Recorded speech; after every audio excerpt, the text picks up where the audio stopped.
The amount of unlearning that happens in adulthood. I mean, I don't want to say that it's automatic because it's not. Not everyone takes the course, the journey of unlearning. Some people just continue to be the same way and do the same things, and it doesn't make anybody good or bad or right or wrong. But there is an opportunity to unlearn all of the hardwiring that has happened since childhood. And in this case, specifically, what I want to explore is something that I've learned that I am now trying to unlearn that's actually kind of difficult to unlearn. Um, it's all about the subject of love. And it's pretty much about how love is not really a feeling, it's more so a choice, right? And it's fascinating too because I really appreciate how it's basically kind of spelled out in terms of how it's, how it presents itself in terms of like you learn something through how you experience it. So say for instance masochistic love, right? That's a thing. People associate love with pain, right? That is masochistic love. For instance, if love is blended with abuse, maybe for instance, somebody repeatedly hurts you, whether, verbally, emotionally, physically, whatever it is, right? And they say that they love you at the same time, right? That would be a nice blend, and I don't mean that realistically. I just mean, like humorously, like that's a blend right there that would equate to masochistic love, right? You can call it love if you want. It's definitely not a healthy dynamic, right? Because what's happening is, sure, there's some element of love there, but there's also an element of pain. Pain from abuse, right? Whether it's emotional abuse, physical abuse, whatever the fuck it is, right? And so I'm really doing the best that I can to look at love and be like, oh, it's not really a feeling. That's infatuation. Okay, that's really challenging, right?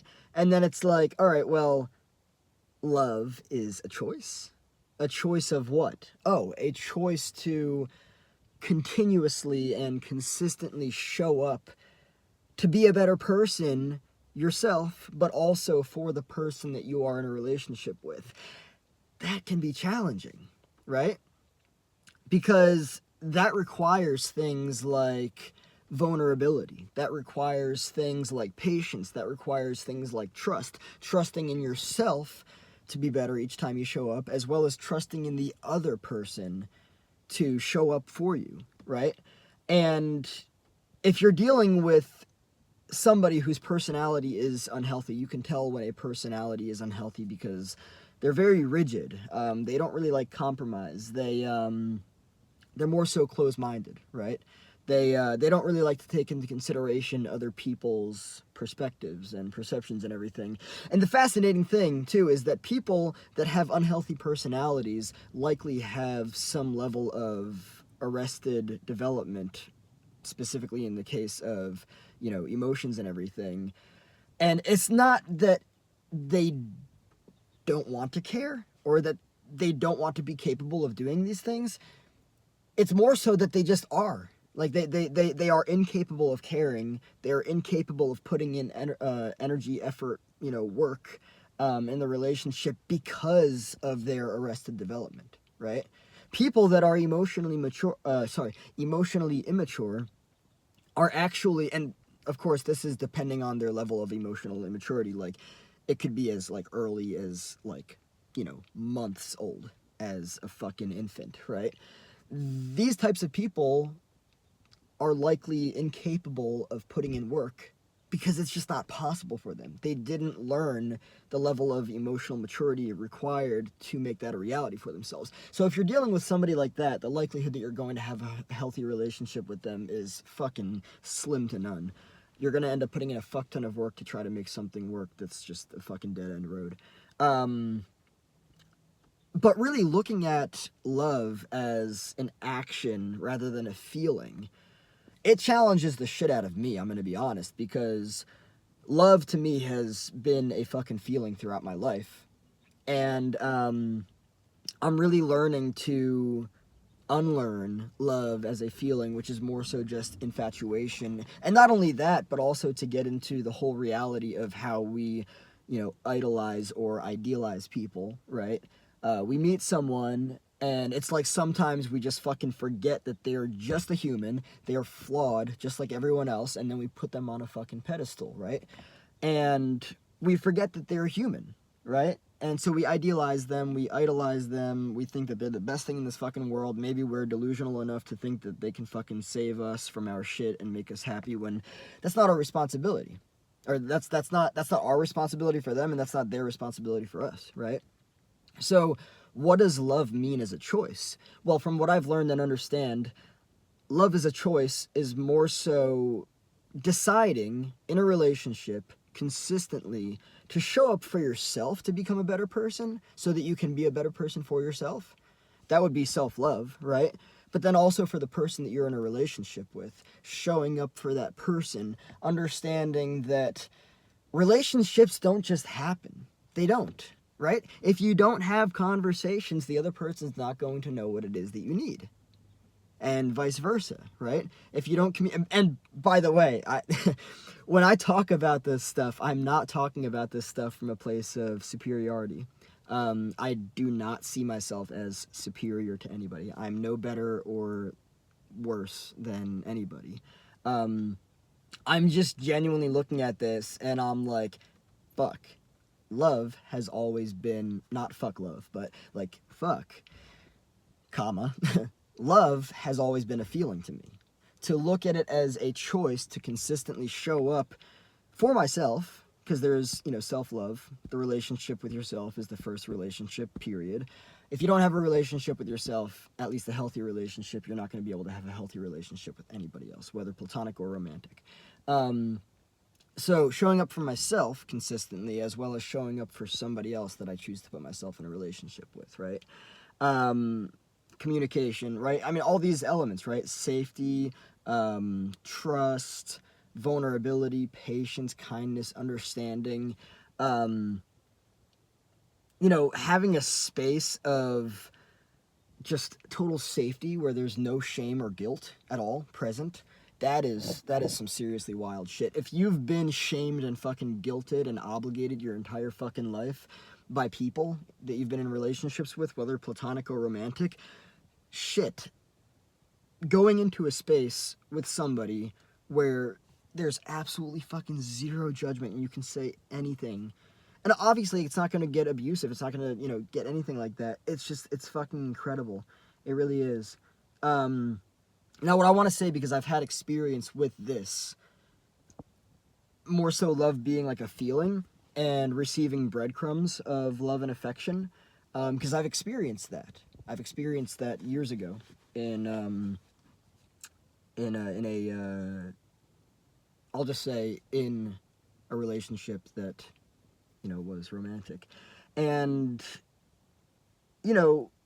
when somebody tells you that they love you, right? But then that love can be withdrawn like that. That ain't healthy. That ain't healthy. I mean, don't get me wrong. If there is any level of abuse in the relationship, if there is emotional abuse, verbal abuse, physical abuse, right? That's not a healthy dynamic. And that would be more so masochistic love, deriving pleasure from pain.